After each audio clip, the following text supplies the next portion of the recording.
Ah bonjour. Bonjour. Alors les voilà. Voilà les rats. Je pense qu'on peut les poser là. On les pose là. On a installé le dispositif de votre expérience au Oui. mieux. Ben, ça me semble parfait. Peut-être pour l'explorer, on peut mettre tout de suite les rats dedans. Je ne sais pas si c'est possible. On essaye. J'espère qu'ils n'ont pas été trop perturbés par le voyage. Oh, j'espère que non. Dans quelques minutes, ça ira bien.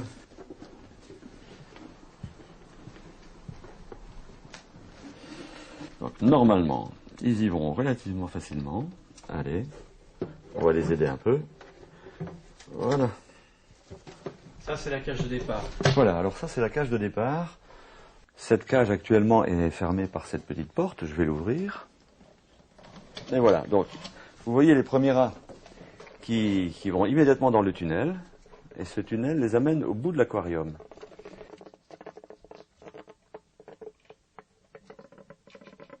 Donc, ils arrivent au bout. Voilà. Bon, il n'a pas trouvé les croquettes pour l'instant. Il faut quand même reconnaître qu'ils sont en train d'explorer. Ah ben voilà, celui-là s'est levé, il a trouvé la mangeoire, il a attrapé une croquette. Donc immédiatement il revient.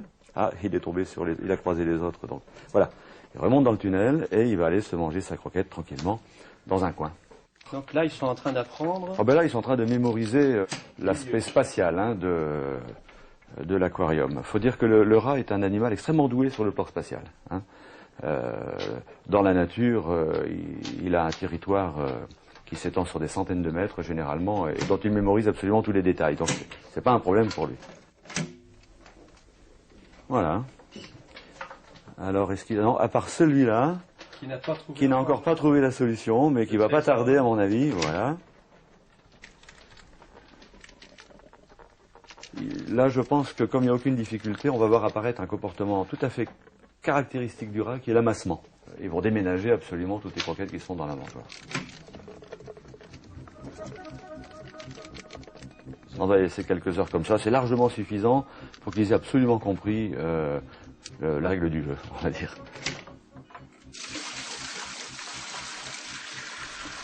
Donc là, on prépare la deuxième phase de l'expérience. Voilà, là je viens de mettre un peu d'eau dans le fond de l'aquarium. Les rats, comme ils ne sont pas habitués encore à ce nouveau milieu, vont être un petit peu déroutés au début. Bon, on va voir comment ils réagissent déjà. Leur environnement a brusquement changé. Hier c'était à sec, hein. Là maintenant ça devient quand même un petit peu plus désagréable. D'autant qu'ils n'ont jamais été habitués à marcher dans l'eau.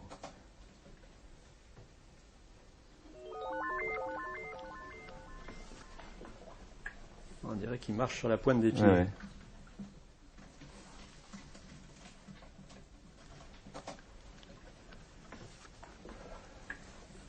Voilà, deuxième.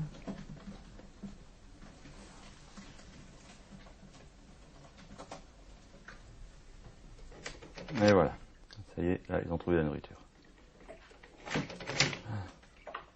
Hein, comme on le disait tout à l'heure, ils repartent dans la cage pour manger. Hein. Pendant ce temps-là, le deuxième est parti.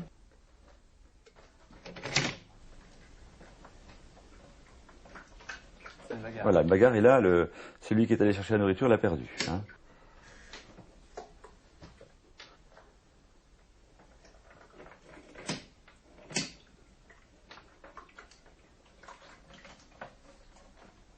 Voilà, tout le monde mange.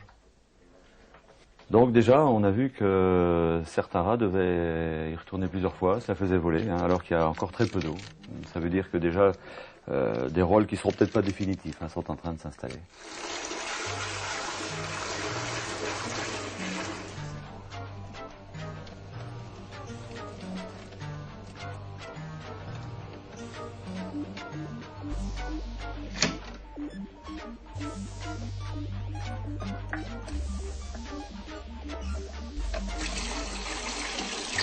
Alors là, l'idée, c'est de les obliger à nager, c'est ça? Voilà, exactement. Là, le niveau est tel qu'ils vont être à la limite de perdre pied.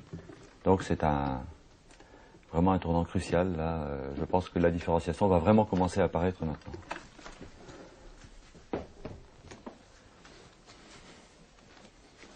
Voilà. Ah, il nage. Là, ils nagent. Alors c'est encore très maladroit, hein. C'est la première fois de leur vie qu'ils nagent.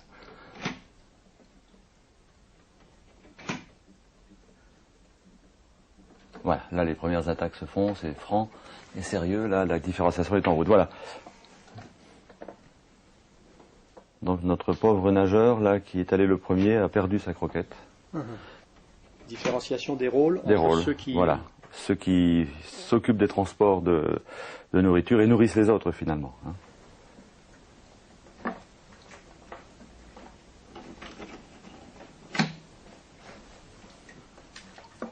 Voilà, il y a même une attaque en plein milieu de l'eau.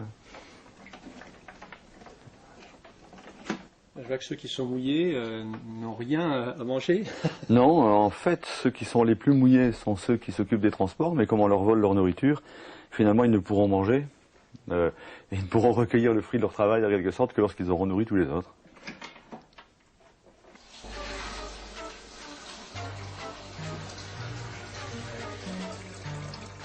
Voilà. Comme ça, on a atteint le niveau maximum. Il reste à poser la plaque qui sert de plafond à ce tunnel. Donc la seule solution pour aller de la cage à la nourriture, c'est le plongeon en apnée. D'accord.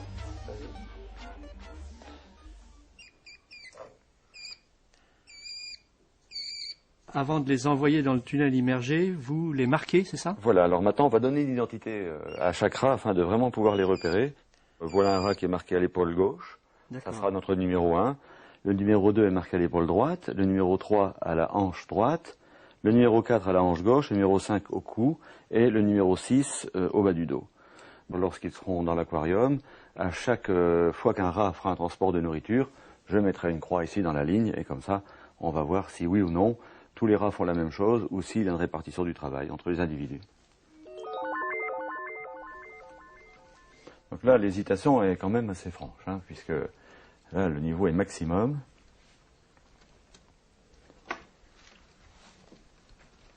Voilà, ça c'est celui-là qui va inspecter.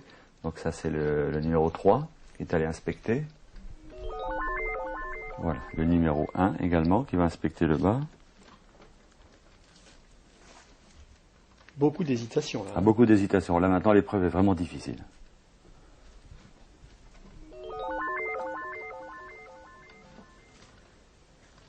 Ça c'est le 4. Voilà, le 3. Ah non, le 3. C'est le 3 qui vient de faire une exploration. Il a été plus loin. Hein. Il allait plus loin. Ils savent que la nourriture est à l'autre bout. Maintenant le tout est de oser se lancer. Enfin, une chose est certaine, on voit très bien qu'ils ont peur à cet endroit-là, que c'est une certaine anxiété face à l'eau.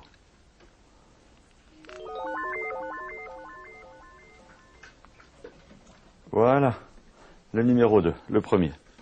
Il prend sa croquette, et là, naturellement, j'ai peur qu'il se fasse accueillir sévèrement à l'arrivée. Ouais. Pour l'instant, il passe, parce qu'ils ne se sont pas aperçus.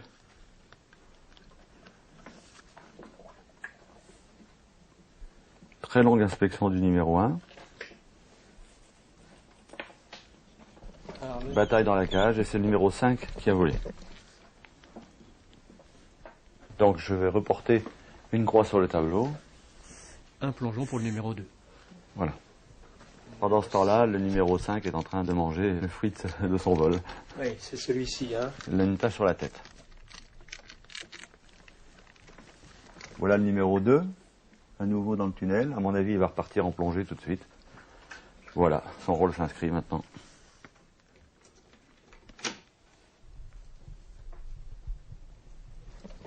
Il se la fait prendre. Je lui rajoute une croix. Donc le numéro 2 a plongé 2 fois. 2 fois pour l'instant, il n'a toujours pas mangé.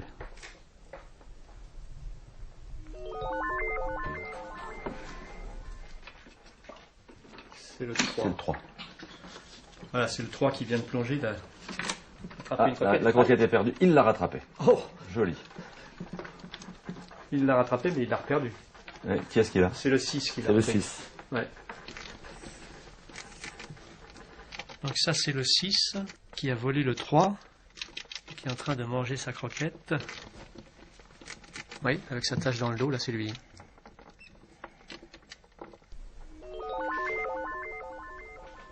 Le 1 va y aller. Voilà le 1 qui plonge.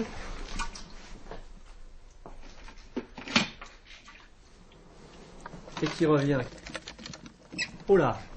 Une bagarre assez violente avec le 6. Ouais, bien, bien, bien. Et il a gardé sa croquette. Une 3 pour le 1. Alors, est-ce qu'on peut faire le bilan?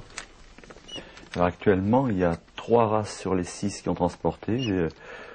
C'est un hasard, mais ce sont les 1, 2 et 3.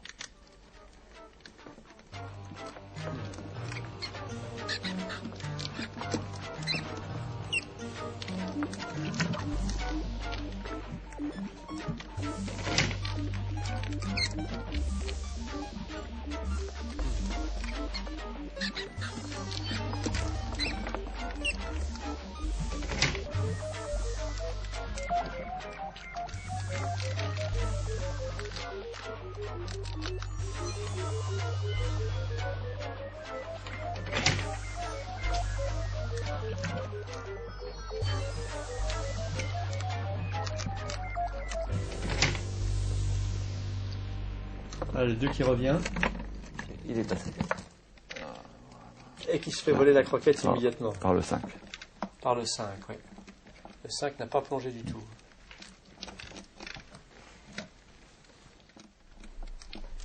Bon, j'ai l'impression que c'est calme, là ils sont tous en train de manger. On peut peut-être faire le bilan de nos croix. Si on regarde un petit peu ce qui s'est passé, on s'aperçoit qu'actuellement il y a eu 19 transports de nourriture en tout. Mais ces 19 transports, en fait, ne concernent que les rats numéro 1, 2 et 3. C'est un hasard pur, hein, si ce sont les 3 premiers, hein, c'est le hasard total. En fait, ces rats 4, 5 et 6 ne sont jamais allés jusqu'à la mangeoire. Par contre, ils ont mangé des croquettes quand même, mais ce sont des croquettes qu'ils ont volées à ceux-là. Enfin, quand je dis qu'ils ont volé à ceux-là, c'est principalement le numéro 2 qui a été mis à contribution. Celui-là résiste assez mal aux attaques des autres. C'est pour ça qu'il a 10 transports. En fait, sur les 10 transports, il a mangé 3 croquettes. Hein. Le numéro 1, par contre, ferait plutôt partie de la catégorie des autonomes. C'est le nom que vous leur donnez, alors autonome, à ceux qui arrivent à conserver leurs croquettes. Ils sont autonomes dans le groupe, puisqu'ils arrivent à plonger et à transporter leur nourriture. Donc, en gros, ils vivent du fruit de leur travail, disons ça comme ça. Alors que le ravitailleur, lui... c'est-à-dire le 2 et le 3 le 2 et le 3, ces rats-là doivent d'abord nourrir les autres pour que ces rats qui leur ont volé la nourriture les laissent tranquilles. Concrètement, quand le 4, 5 et 6 ont leurs croquettes, sont en train de manger, le 2 et le 3 arrivent à manger. Ils font un dernier transport, mais cette fois c'est pour eux. Voilà. Et là, il revient et il est tranquille parce que tout le monde mange. Tout le monde mange. Et là, on peut dire que le groupe s'est stabilisé. Les rôles ne vont plus changer. Non. Les rôles ne changeront plus. On peut continuer ça pendant 6 mois s'il faut, tous les jours, ça a été fait. Là, les rôles vont se rigidifier complètement. C'est ce que vous observez dans votre laboratoire? Actuellement, je dirais qu'on a dû faire passer pas loin de 1000 groupes et on a toujours la même chose. Il y a peut-être 1% des groupes où tout le monde plonge. Mais dans l'immense majorité des cas, on a à peu près moitié-moitié de transporteurs et de non-transporteurs.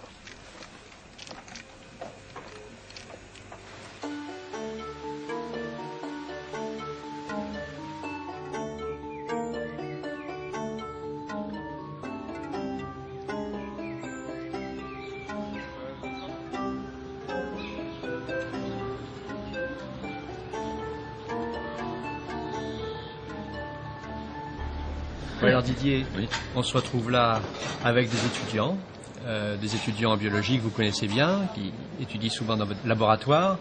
On a aussi une psychologue avec nous et j'ai demandé aussi à un philosophe de venir nous apporter ses lumières, un doctorant en philosophie. Alors je sais pas, peut-être on peut faire un premier tour de table. Tout le monde connaît l'expérience des rats plongeurs. Peut-être vous pouvez nous donner vos impressions ou vos questions sur cette expérience?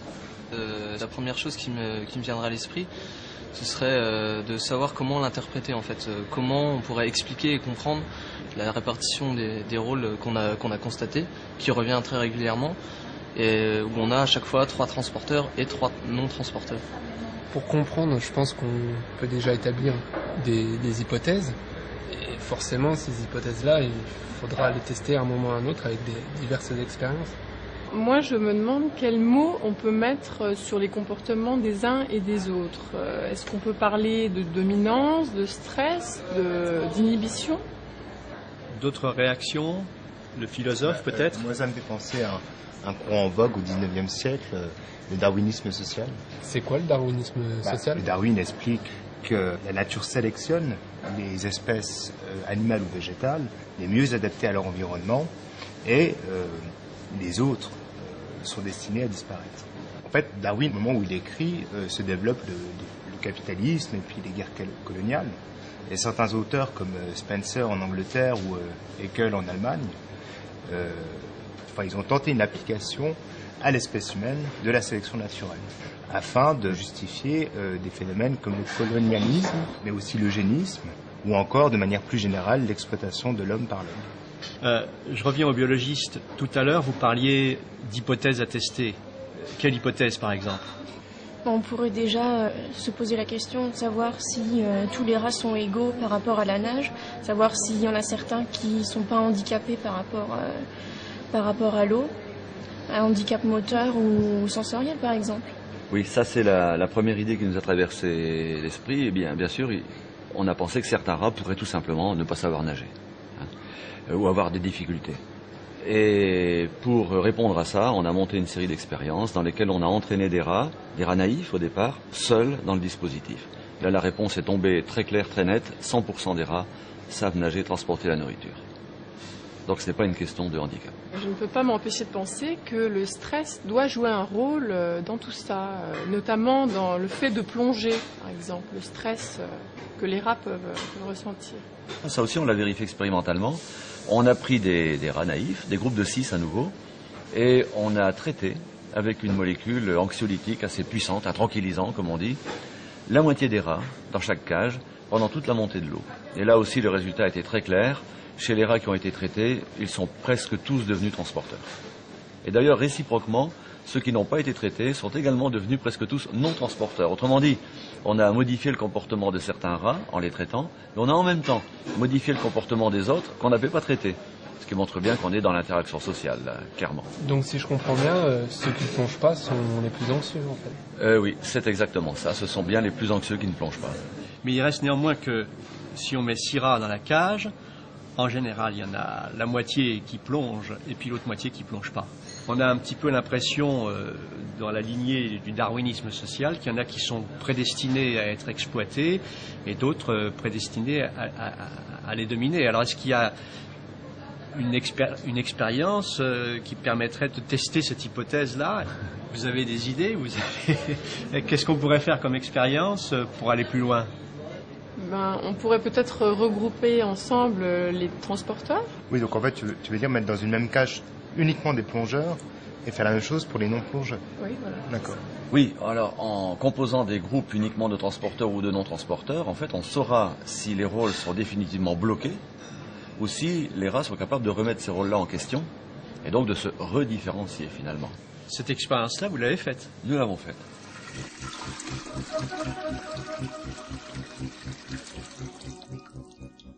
Voilà 2 groupes de rats.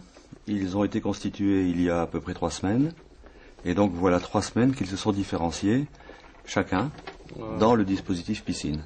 D'accord. Alors, si j'ai bien compris ce qu'on a dit au café, on va mettre les bleus ensemble, c'est-à-dire les transporteurs, et puis on va mettre les rouges ensemble, c'est-à-dire les non-transporteurs. Voilà, on va constituer, à partir de ces 2 lots d'origine, on va constituer 2 nouveaux groupes. D'accord. Homogènes sur les rôles. En voilà 2. Et le 3e, allez. Voilà. Donc voilà un lot homogène composé uniquement d'anciens transporteurs. Bon, je ferme la cage. On ferme la cage. Alors par lesquels on commence? Ça n'a pas une grande importance, hein, et de toute façon, il faudra bien que les deux y passent. Donc, je propose de commencer par le groupe composé uniquement d'anciens transporteurs. Normalement, ça devrait aller très vite, hein, et devrait tourner comme une horloge, puisque ce sont 6 transporteurs parfaitement habitués à transporter. Donc On chacun ne devrait avoir aucun problème. Chacun devrait se nourrir. Oui, oui.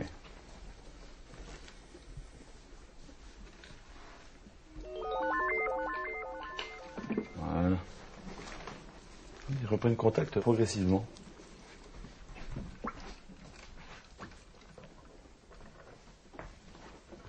C'est pas si facile que ça finalement. Voilà, premier transport. Alors attention, c'est maintenant. Alors voilà Ça qui va s'est devenir décidé. intéressant. Il passe, il passe.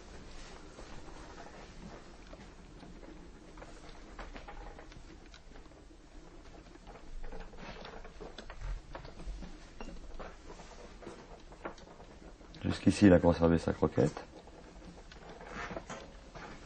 On dirait qu'il y en a un deuxième qui va Le se deuxième qui décider. a l'air de se préparer. Voilà. Le deuxième aura fait son transport. Jusqu'ici, tout va bien. D'accord. Voilà, il passe. Et il s'est fait attaquer, il s'est fait voler. Voilà. Celui-là lui a volé.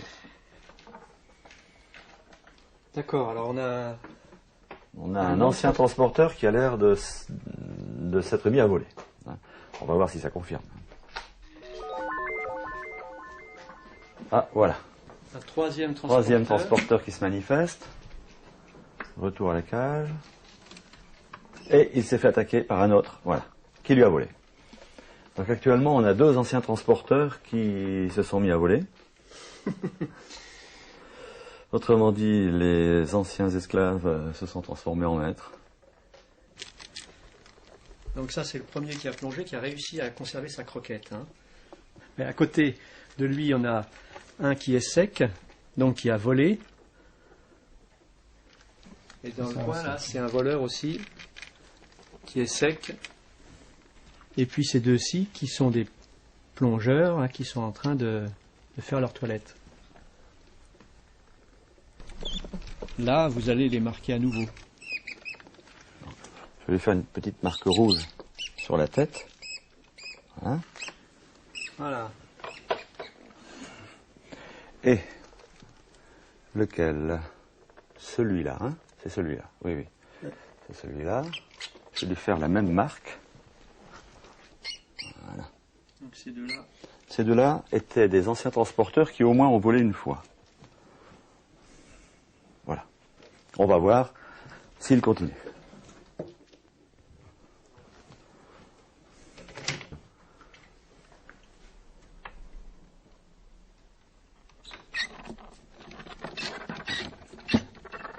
Tiens, voilà un deuxième, un rat qu'on n'avait pas détecté qui attaque aussi. Je le prends. Donc celui-là, selon vous, est en train de devenir un... Non transporteur également, oui, oui. Voilà. On dirait que le nouveau non-transporteur pousse le transporteur vers l'eau.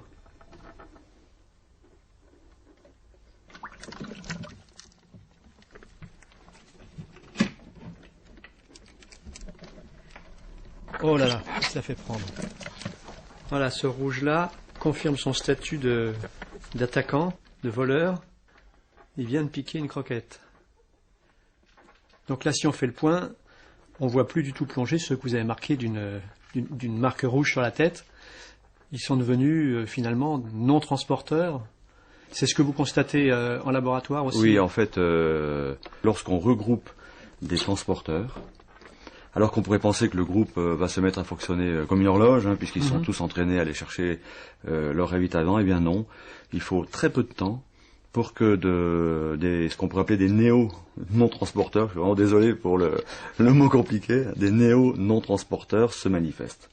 Autrement dit, un transporteur peut très bien se métamorphoser en non-transporteur et commencer à son tour à vivre sur le travail des autres transporteurs. Les 3 rouges qui l'attendent, regarde ça. Voilà, le vol, et voilà. Et les 2 rouges ensemble d'ailleurs. Voilà. Ils restent accrochés l'un à l'autre. Donc il n'y a pas de rôle qui sont une fatalité finalement. Ben, finalement, le rôle que va prendre un rat dépend quand même des autres. Hein, ce sont deux rôles complémentaires, transporteur, non transporteur. L'un ne se conçoit pas sans l'autre. Donc maintenant, on va s'intéresser aux anciens non transporteurs. Hein. Voilà. Si on suit le raisonnement jusqu'au bout, ces rats devraient mourir. Puisque ce sont des rats qui n'ont plus d'entraînement au plongeon, ils se sont figés dans le rôle de non transporteurs. Mais nous allons voir ce qui va se passer. Donc on voit bien leur hésitation. Ils arrivent, on a l'impression qu'ils sont tout à fait déterminés, hein, ils descendent à toute vitesse, mais au dernier moment, évidemment, ils s'arrêtent net.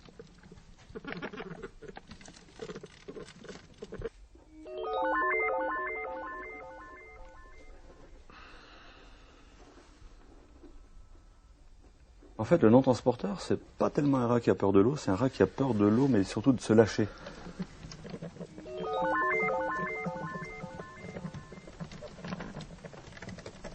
Ça a l'air bien difficile pour eux qui ont été habitués à se faire nourrir, d'aller chercher leur nourriture eux-mêmes. Hein. Finalement, il y en a un qui se décide. Il y en a un qui s'est décidé, finalement, oui. Attention, là. Il va se faire... Voilà, il roule, belle attaque, là. Et il a réussi à conserver sa croquette.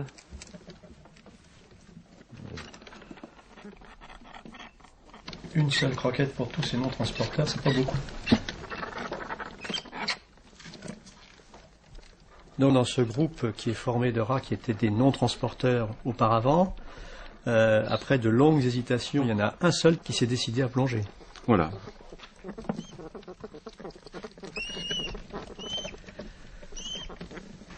Finalement, avec les non-transporteurs, ça se passe moins facilement qu'avec les transporteurs. Bien, oui. La bataille est rude.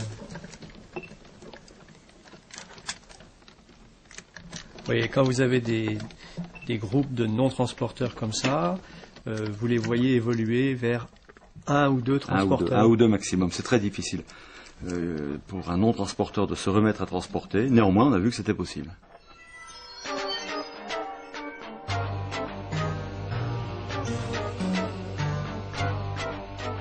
Donc là, avec ce qu'on vient de voir successivement avec les bleus puis avec les rouges, plus possible de donner des explications simplistes, de dire certains sont dominants, d'autres sont dominés. En tout cas, on ne peut pas affirmer, après ces deux dernières expériences, qu'un rat porte sur lui une espèce de sceau indélébile qui dirait « il est transporteur, il est non-transporteur ». Hein, puisque si ça avait été le cas, dans ce cas-là, dans un groupe ou dans un autre, un rat serait toujours demeuré transporteur ou non-transporteur. Donc là, en fait, on a affaire à un autre phénomène, c'est un phénomène de groupe. C'est manifestement un phénomène de nature sociale, hein, ouais. Puisque selon le groupe dans lequel un rat est situé, son statut peut varier. Donc son statut dépend de son environnement social. Alors, est-ce qu'il y a une autre étape à cette expérience? Est-ce que vous nous réservez d'autres surprises? En cherchant un petit peu dans la littérature, on a trouvé un travail assez ancien qui consiste à utiliser le principe de la boîte de Skinner pour créer un problème au rat. D'accord. Alors la boîte de Skinner, je crois qu'on a une petite animation qu'on peut aller voir en régie. Ça va nous permettre de bien la comprendre. Parfait. Allons-y.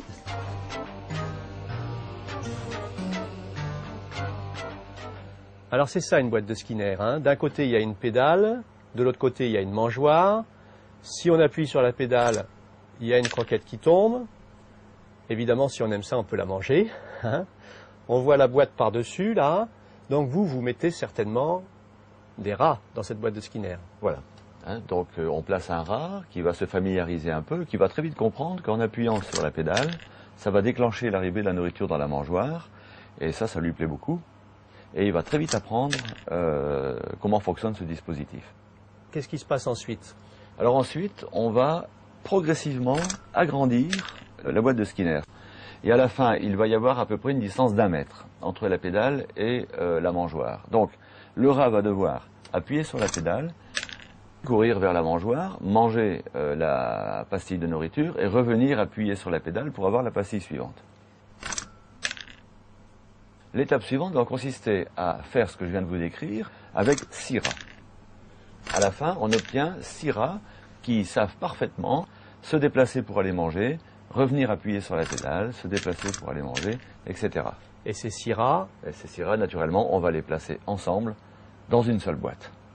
D'accord. Et qu'est-ce qu'on observe alors? Très rapidement, une nouvelle différenciation sociale, c'est-à-dire que certains rats vont très vite comprendre qu'en restant à proximité de la mangeoire, en quelque sorte, la nourriture leur tombe du ciel, puisque ce sont les autres qui appuient sur la pédale.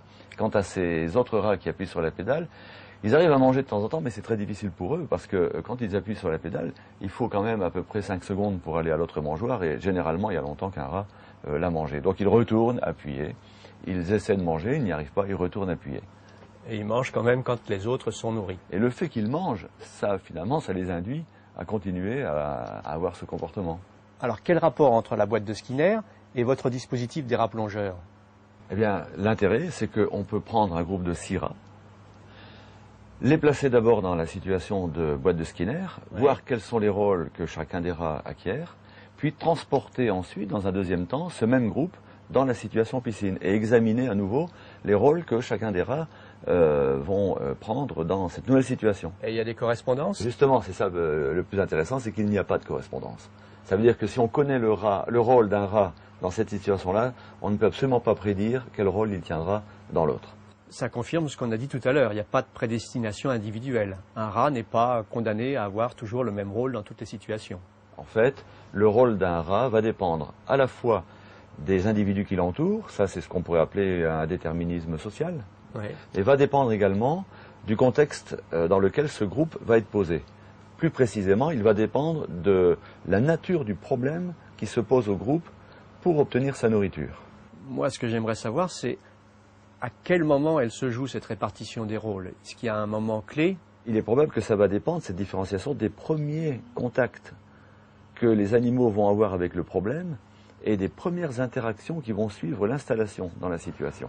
Les premiers plongeons, les premiers combats. Ce sont les moments clés. Quel est le rat qui le premier va vaincre sa peur de l'eau pour aller chercher de la nourriture? Et que va-t-il se passer lorsque ce rat va revenir dans la cage face à ses congénères qui ont faim? Est-ce qu'il va résister à leurs attaques? Est-ce qu'il va céder à leurs attaques? C'est ça qui va être déterminant pour la suite. On voit bien que ces comportements, qu'ils soient des comportements de ravitaillement ou des comportements de vol, vont se renforcer. Celui qui s'est fait voler la nourriture va être fondé à retourner.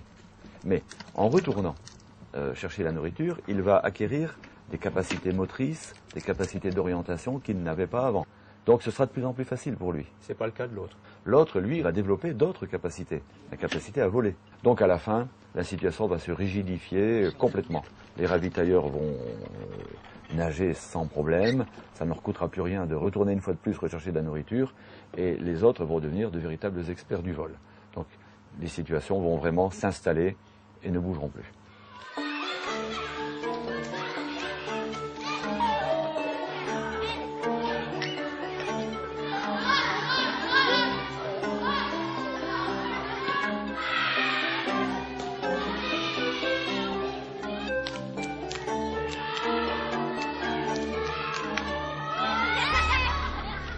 On a parlé des premières interactions entre les rats, là, en voyant l'expérience. Moi, ça m'a tout de suite donné envie, même si je sais bien qu'on ne peut pas faire du tout de rapport trop simpliste entre les rats et les humains, d'aller dans une école et de parler avec une institutrice. Parce que c'est évidemment à l'école primaire, maternelle, qu'on a les premières interactions avec les autres êtres humains. Alors j'avais envie d'avoir votre témoignage. Qu'est-ce que vous observez, vous, dans les groupes d'enfants avec lesquels vous travaillez? En fonction des compétences travaillées, on constate que, ou moi je constate que dans les groupes, ce sont certains enfants qui soit prennent la parole, expliquent aux autres, donc qui sont leaders dans un groupe. Qu'est-ce que tu cherches dans ce problème? On cherche s'il y a assez pour payer tout, les transports et puis les places. Et puis il y a assez. Il y a assez? Comment vous avez fait pour savoir c'est assez? 232 moins 75, ça fait 57. Moins 48, ça fait 9. Quand je dis en fonction des compétences travaillées, c'est-à-dire qu'on ne retrouvera pas les mêmes quand on fait un travail de mathématiques ou alors un travail en littérature jeunesse. mis en sport. Oui, là on a vu un petit peu de mathématiques, donc là il y a certains qui prennent la parole plus que d'autres. Qui prennent la parole, qui expliquent aux autres. Et quand il s'agit après de trouver un rapporteur, ce sont souvent eux qui viennent au tableau pour expliquer l'exercice. C'est un petit dessin là-haut. On avait une cible avec 3 fléchettes et le total devait faire 21. Il y a 2 fléchettes qui vont sur le numéro 6 et une sur le numéro 9. Et c'est pas forcément les mêmes qui sont leaders dans une autre matière ou dans la cour de récréation. Non, on peut avoir le même enfant qui est en récréation, sera même mis peut-être un petit peu à l'écart et peut être assis à côté de nous en train de faire un Scooby-Doo. Face à cette situation, lorsque vous constatez ça, qu'est-ce que vous faites ? Alors moi, je sollicite certains enfants qui ont ces capacités, qui sont soit timides, timorés, qui osent pas parce qu'ils n'ont pas confiance en eux. Donc je sollicite et c'est moi qui distribue quelquefois les rôles. Comme vous devez faire avancer tout le monde, vous êtes obligé un petit peu d'atténuer ce partage des compétences pour pouvoir obliger ceux qui les ont, mais peut-être moins rapides, à les faire valoir également et à les travailler. Tu te tournes un peu, Rudy, parce que sinon tu vas rien voir. Attends un peu. Reste à ta place, Jules aussi. Est-ce que quelqu'un a besoin d'explications, Florent? Tu veux bien? Contrairement à Nora, là il y a une régulation extérieure. Le but c'est de solliciter les compétences de tous les enfants et les développer. Quand les enfants seront grands, il y en a quand même qui seront meilleurs en maths, il y en a quand même qui seront meilleurs dans le langage, il y en a d'autres qui seront peut-être plus compétents manuellement. Et la société a besoin de toutes ces compétences-là, quoi. Si on regarde de ce point de vue-là Nora, qu'est-ce qu'on peut en dire? Là, on a une situation simpliste en ce qui concerne les rats, parce qu'on a posé le groupe face à un problème, et ce problème est toujours le même dans le temps. Donc on ne faut pas s'étonner que les rôles se figent une fois pour toutes et qu'il n'y a plus rien qui évolue dans ce cas-là. Voilà, la société humaine, heureusement, est un petit peu plus compliquée que ça. Et là, il y a une multitude de problèmes à résoudre tous les jours pour que la société fonctionne bien. Je pense même qu'on ne s'imagine pas la complexité du fonctionnement social. Ouais. Quand il faut que les trains arrivent à l'heure, que les avions décollent, etc. Et que les enseignants enseignent dans leur classe. Et donc ça nécessite la résolution d'une infinité de problèmes qui font appel à une infinité de compétences. Oui, en somme, on est un peu fait comme des rats, mais on vit dans un monde plus compliqué.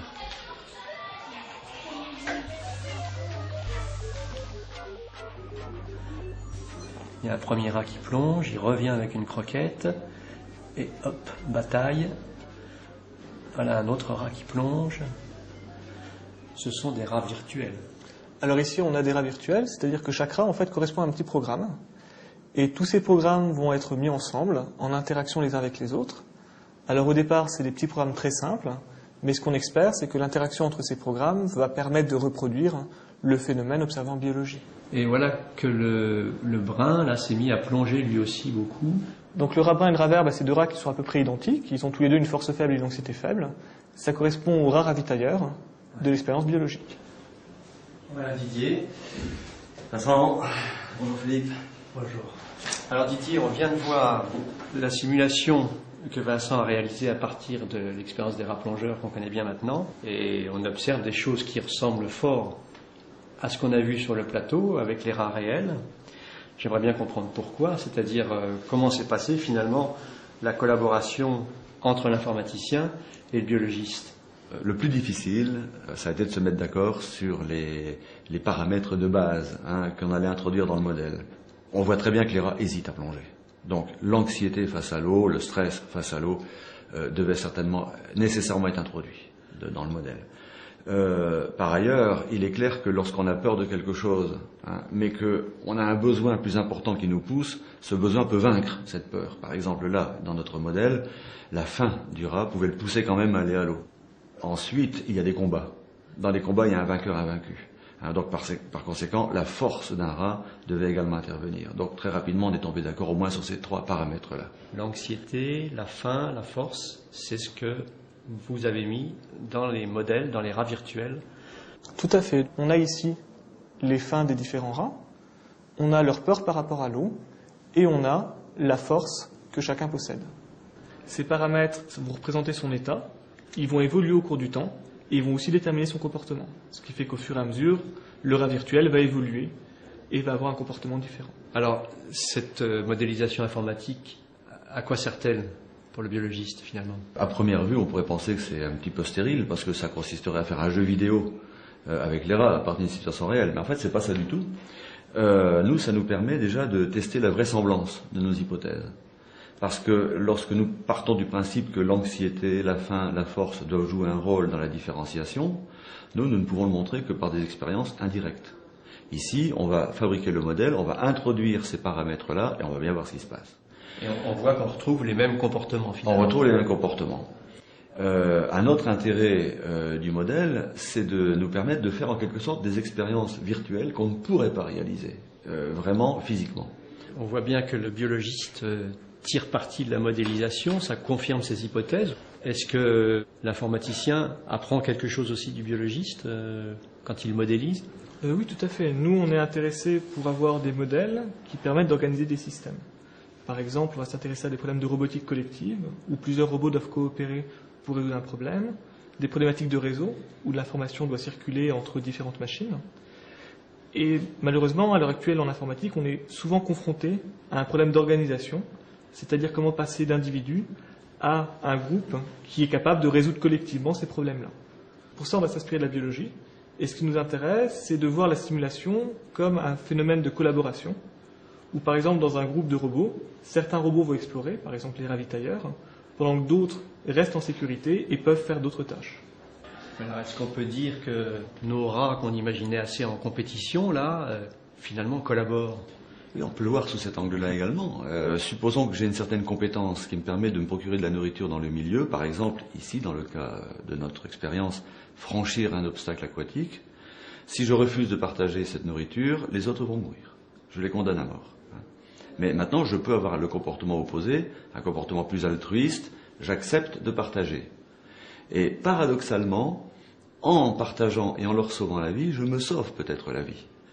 Parce que je vais sauver la vie d'individus qui ont peut-être dans leur tête, dans leur comportement, la solution à un problème qui ne s'est pas encore posé mais qui se posera demain. Parce qu'ils ont d'autres compétences que je n'ai pas, comme par exemple me repérer dans l'espace ou être fort au combat ou encore repérer les prédateurs qui arrivent. Ou tout simplement faire du nombre et garder un groupe numériquement important, ce qui fait qu'il a de fortes chances de l'emporter dans la compétition entre les différents groupes.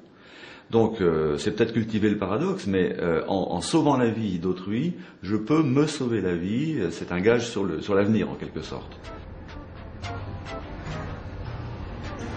Didier, vous savez que Jean-Marie Pelt parle de votre expérience des rats plongeurs dans son dernier livre?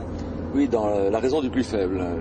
Et effectivement, il m'avait téléphoné il y a quelque temps de ça, un petit peu avant l'apparition du livre, et nous avons eu un très très long entretien. Nous nous sommes aperçus à cette occasion-là que nos idées convergeaient sur un grand nombre de points. Alors on a bien vu votre expérience, Didier Dessort, avec les rats. On a vu aussi que votre interprétation évoluait au fur et à mesure que l'expérience s'affinait. Et au départ, on partait d'une idée de compétition féroce et à la fin, on arrive à une idée de coopération entre les rats. J'avais envie de vous entendre dialoguer tous les deux, Jean-Marie Pelt et Didier Dessort, à ce sujet. Jean-Marie Pelt, peut-être tout d'abord, on vous connaît comme botaniste. Est-ce qu'il y a de la coopération, de la compétition chez les plantes? Mais il y a les deux. Ce qui m'a beaucoup frappé à travers ma vie scientifique, c'est que on était parti, disons, depuis ce qu'on a fait dire à Darwin et qui n'a pas forcément dit, sur l'idée que la vie était fondamentalement compétitive et que c'était la loi de la jungle. Et je crois que ça a été à mettre au crédit de l'écologie le fait qu'on a beaucoup insisté depuis, quelques décennies, sur le pôle coopératif de la vie. Et la vie, c'est les deux. C'est une sorte de tension dialectique entre la compétition et la coopération. Alors on le voit très très bien chez les plantes. Il y a d'innombrables exemples de coopération où les plantes, avec les champignons microscopiques qui s'installent sur leurs racines et qui les aident à ces plantes à puiser dans le sol les sels minéraux, mais qui sont en revanche nourris par les sucs que élabore la plante. Donc on a beaucoup d'exemples. Et dans le vocabulaire de l'écologie, on a des mots comme symbiose, donc l'art de vivre ensemble et de partager, comme mutualisme, comme commensalisme, toutes ces expressions, évidemment, sont relativement récentes et appartiennent à cette discipline qu'est l'écologie ou l'éthologie. Ce sont des disciplines transversales. Ça, on ne l'avait pas bien vu autrefois. Finalement, la coopération a été sélectionnée. C'est-à-dire que les groupes d'animaux ou les plantes qui ne coopéraient pas, finalement, elles ont disparu. Elles se sont éteintes d'elles-mêmes. Ça me semble assez évident, parce que si on admet un groupe de rats, par exemple, qui entre dans un système, comme disait le professeur Pelt à l'instant, d'un système de compétition, avec élimination du plus faible à chaque fois, eh bien, qu'est-ce qui se passerait très rapidement? Il resterait 1 ou 2 rats, et ces 2 rats sont bien incapables de se reproduire, tellement ils sont blessés au cours des combats successifs qui les ont amenés à cette position de dominance. Donc, c'est pas un bon système. Qu'il y ait un pôle de compétition, certes, mais quelque part, à un moment donné, il faut qu'il y ait une certaine régulation. Sinon, tout groupe animal ou végétal probablement, mais je connais moins bien, va droit dans le mur, si je puis dire, en s'axant uniquement sur le pôle compétitif. Jean-Marie Pelt, vous parliez des humains. La coopération donc qu'on voit dans la nature, est-ce que c'est pas chez nous la base du sens moral? Je pense que oui. Nous vivons une époque où nous subissons les excès, disons, d'un capitalisme dévoyé, dépourvu de sens moral. Et nous voyons les résultats. Or, dans l'humanité, puisque c'est la question que vous me posez, il y a aussi des formes de solidarité, même dans le domaine économique. Il y a même tout un domaine de l'économie qu'on appelle l'économie solidaire. Ce sont des grandes entreprises dans lesquelles il n'y a pas d'actionnaires, il n'y a pas de dividendes, il n'y a que des adhérents qui sont tous solidaires les uns des autres et qui montrent qu'on peut faire une économie totalement différente de celle dont on nous rabasse les oreilles jour après jour. Et j'ai d'ailleurs écrit un bouquin qui s'appelle « La solidarité chez les plantes, les animaux et les humains », parce que ce sont les mêmes lois de la vie qui sont des lois universelles, qui s'expriment à travers l'ensemble du monde vivant. Alors les rats ont quelque chose à nous apprendre. Nous avons plaqué des mots humains comme solidarité, altruisme, partage, etc. Je pense quand même pas que les rats soient capables de conceptualiser ça de cette façon-là. Mais le fait que nous ayons des ancêtres communs avec ces animaux-là, finalement, entre les rongeurs, les primates, ne sont pas très éloignés, au point de vue de l'évolution, montre que nous avons certainement dans notre cerveau des structures ou des fonctions dérivées de celles-là. Il y a certainement un fondement naturel à l'éthique humaine qui tend vers la coopération. Je crois qu'on est en train de redécouvrir cette dimension de la coopération. Et je pense qu'on est aussi en train de découvrir la nécessité de réguler ce que évidemment fait la nature. Un écosystème, c'est régulé. Alors il y a des stress, il y a des catastrophes, tout ça bien sûr. Mais si ça marche, c'est parce qu'il y a des équilibres internes extrêmement subtils. Donc je ne suis pas sûr qu'on connaisse toutes les lois, sans doute pas, mais qui provoquent une régulation. Et le résultat, c'est que la nature, ça marche. Voilà. Et que la société devra apprendre aussi les régulations. Je vous rappelle qu'il y a quelques années, le maître mot, c'était déréguler et déréglementer. Donc nous sommes dans une période de transition qui, de ce point de vue, est à mes yeux très intéressante. Et peut-être qu'on peut rêver à un monde nouveau où ces valeurs éthiques et morales prendront le pas sur la loi de la jungle. Nous serons solidaires et capables de nous réguler, ou bien nous serons éliminés. Je pense en effet que nous pourrions être éliminés si nous étions, excusez-moi, des sales gosses. Qu'est-ce que vous faites là, Didier? J'ai l'impression que vous êtes en train de préparer un mauvais coup. Oui, alors oui. Vous avez donné un vrai festin de croquettes à des bleus, c'est-à-dire à des plongeurs. Oui. Je viens d'isoler dans la cage les 3 transporteurs du groupe qui tournaient tout à l'heure. Et je vais leur donner à manger à volonté, ce qui fait que les rats vont vraiment très bien se nourrir. Ouais. Ensuite, on va les mettre aux non-transporteurs qui, eux, sont toujours à jeun. Ouais. Et je vous rappelle que les non-transporteurs dépendent des transporteurs. Et là, en les nourrissant avant, en quelque sorte, je viens de lancer un appel à la grève des transporteurs. Et on va voir ce qui va se passer. Ils n'auront plus faim et ils ne plongeront plus. Ils vont se mettre en grève. Et naturellement, on ouvre la porte.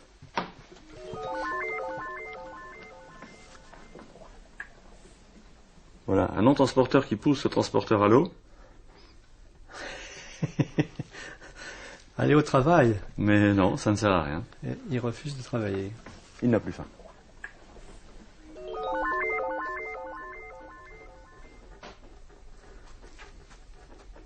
Voilà les 3 rouges dans le tunnel qui attendent en vain la nourriture.